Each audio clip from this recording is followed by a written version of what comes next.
Awolowo and Akintola's plight is what led to the first coup that later exacerbated the civil war in Nigeria. That's exactly what I'm trying to say. That is not exactly what led to the first coup. Because the first coup, the guy said, Major Nzeogwu, he said he was trying to get rid of corruption. And the problem with Akintola and Awolowo was not about corruption. The problem with Awolowo and Akintola was not particularly about corruption. It was political differences that caused the problem in the Western region. And the coup plotters did not say that's why they carried out the coup. And if we look at the history very well, especially why the coup took place, how the coup took place, what did Tafawa Balewa and Sardauna Sokoto have to do with the problem in the Western region? Because they were supporting Akintola? No, Akintola was in the history when Awolowo and Akintola started having the problem. Akintola had always been advising Awolowo to let's join with the northern people, particularly Sardauna Sokoto, which was the NDP. Awolowo did not want to go with them. Awolowo wanted to go with the Igbo people, the Azikiwe, NCNC. And it's on record there. In 1959, they had a meeting that was they supposed to have with Azikiwe and his people in the east. And they went there. The Yoruba people, the Western people went there. But Azikiwe was already, he didn't tell them don't come. He told them to come and they went. But when they got there, they realized that Azikiwe was not in town. He was in the north signing the same kind of agreement they went to sign with Sardauna Sokoto. But then if we go back again and trace the history back, we will try, in that, what happened in 1959, we would all like to blame Azikiwe for that problem. But then, we still cannot blame Azikiwe totally because something happened in 1951. When Awolowo caused the cross-carpeting against Azikiwe. And that was why Azikiwe left the Western region and went back to the Eastern region to take over the position there. So we have to take that into consideration too. So the problem that happened in 1966 that led to the coup is not something that happened overnight.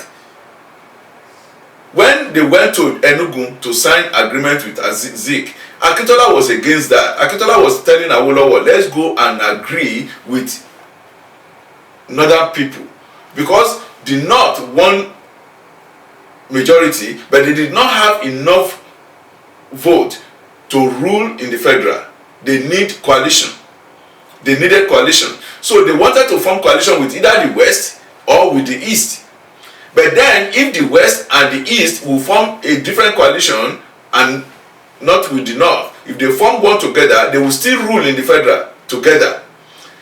But Zik, instead of signing coalition with Awolowo, who are the Yoruba people, no, he decided to go to the North against the agreement that come over, we will sign. And they went over, but it was not there.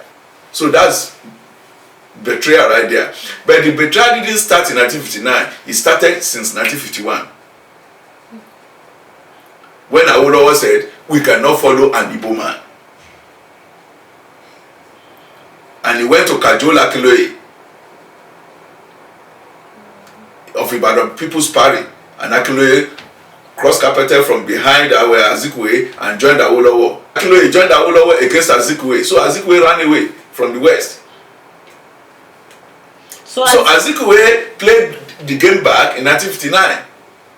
So Azikiwe was the first premier of the Eastern region in Nigeria. He was the premier of the Eastern region in 1951.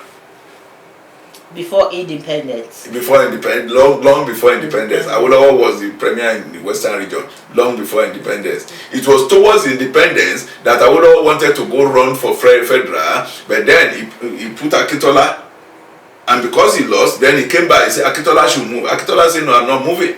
That's where the problem started.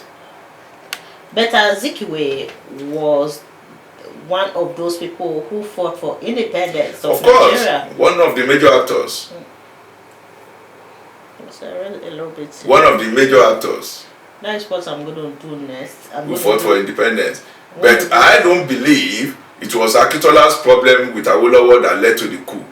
Because what did Sardauna of Sokoto had to do with the Akintola's problem with Awolowo? Why did they have to kill Sardauna of Sokoto? Why did they have to kill Tafawa Balewa? What led to the civil war was the coup. When the coup took place, it was the majority of the coup plotters were Igbo people. And the majority of the people they killed during the coup they didn't kill any Igbo. So everybody just assumed that this was an Igbo coup. This is Nigeria. If you do the same thing today in Nigeria, people will still assume, because majority of Nigerians, they just went to school. They don't really have open education. You see? They will still assume that, oh, this is Igbo thing, this is Yoruba thing, this is Hausa thing. We are still going into it. We are still facing this. We are still facing that tribalistic notion in our country. So if the same thing happened today, people will still go that it's an Igbo coup. Because majority of the officers, they were Igbo, and then Igbo politicians were not killed at all. You kill Yoruba politicians, you kill Hausa politicians, Northern politicians, and then you kill Igbo politicians. Of course, anybody will believe that's an Igbo coup. That's what led to the war.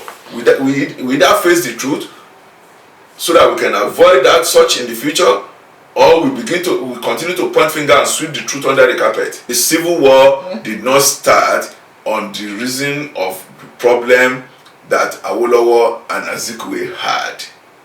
No. And the coup was not carried out because of their problem. Their problem was just the climax of the problem that was already in Nigeria. And the coup plotter said it, corruption. But the tension of the problem between Akintola and Awolowo, there was a big tension. Is what motivated them to plot that coup. He could have motivated or give them opportunity, not motivated. He gave them the opportunity. They seized that opportunity to use that. You see, Awolowo went to contest for the premiership, for the prime ministership. He lost, and he came back. Akintola moved, step aside, let me be premier again. Akintola said, no, sir. It doesn't work that way. It doesn't work that way. So that's not corruption, that's political differences. Because before Awolowo went, everybody who knew them then, I didn't know them then, but everybody who knew them, those who talk about it, who wrote about it and everything, they said Akintola was very, very subjective and submissive and obedient to Awolowo. He was a loyal and faithful disciple of Awolowo. So Awolowo made him the premier. Awolowo made him the premier, and there was an election that he won to actually occupy that position. Okay. So when Awolowo came back and said, step aside, then he said, no, Papa, I'm not stepping aside. You see? So that's where their own problem, that was not corruption. Who arrested Awolowo? Because he was in jail. Awolowo was arrested not because of that issue. There was another issue about treason. Treasonable felony. Yeah. They said Awolowo was trying to